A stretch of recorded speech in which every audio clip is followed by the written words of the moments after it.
इस्लाम में पोर्टल का असल मायने क्या है?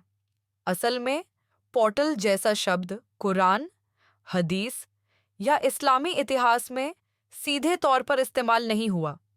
पोर्टल अंग्रेजी का शब्द है जिसका मतलब होता है दरवाजा, रास्ता या गेटवे। कोई ऐसा जरिया जो एक जगह से दूसरी जगह ले जाए।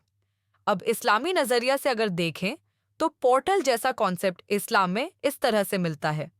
रूहानी रास्ते, स्पिरिचुअल पाथवेज, जैसे अल्लाह ने फरिश्तों को, रूहों को और नबी सल्लल्लाहु अलैहि वसल्लम को मेराज की रात एक खास सफर कराया था। ये एक तरह से आसमानी पोर्टल के जरिए था, यानी एक गैबी रास्ता जिससे जमीन से आसमान तक सफर हुआ। बरज़क, आलम बारज़क, मौत के बाद जो दुनिया है उसे बरज़क कहा जाता है। ये भी एक तरह का पोर्टल है। इंसान की रूह दुनिया से अलग होकर एक दूसरी दुनिया में चली जाती है, लेकिन यह भी कोई आम दरवाजा नहीं है, बल्कि एक अलौकिक सुपरनैचुरल रास्ता है। कयामत के दिन, डे ऑफ जजमेंट, कुरान में अल्लाह ताला बताता है कि एक दिन इंसानों को फिर से उठाया जाएगा, यानी जमीन से एक और पोर्टल खुलेगा जिससे इंसानों की रूह और जिस्म वापस जिंदा होंगे। आसान उर्दू में समझें, इस्लाम में पोर्टल का कॉन्सेप्ट सीधा नहीं है, लेकिन अगर हम गहराई से देखें तो मेराज की रात, नबी का जमीन से आसमान तक सफर एक किस्म का रूहानी पोर्टल था।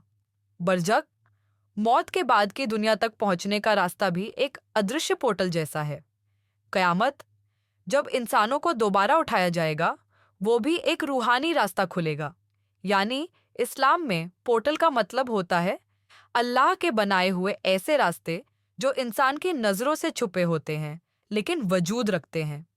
थोड़ा और डिटेल में, मिराज, इज़रा एंड मिराज, नबी ने एक रात में मक्का से मस्जिद अक्सा, यरूशलेम तक सफ़र किया, फिर वहां से 7 आसमानों की तरफ गए। यह सफ़र आम दुनिया के रास्ते से नहीं, बल्कि अलौकिक रास्ते, गैबी पोर्टल से हुआ। बरजक मरने के बाद इंसान न सीधे जन्नत में जाता है और न सीधे जहन्नम में। वो बरजक नाम की एक दुनिया में चला जाता है। यह भी एक छुपा हुआ पोर्टल है जो दुनिया और आखिरत के बीच है। जिन्न और फरिश्तों का आना जाना कुरान में बताया गया है कि जिन्न और फरिश्ते अलग अलग जगहों पर जा सकते हैं। ये भी गैबी पोर्टल्स के जरिए होता है। Short points for YouTube video. इस्लाम में पोर्टल सीधा शब्द नहीं है। अल्लाह ने गैबी रास्ते बनाए हैं, जैसे मेराज, बरजक और कयामत के रास्ते। पोर्टल यानी अल्लाह का बनाया हुआ अदृश्य रास्ता जो दुनिया से अलग एक नई दुनिया तक ले जाता है। हमें इन बातों पर ईमान लाना चाहिए, जैसा कुरान और हदीस में आया है।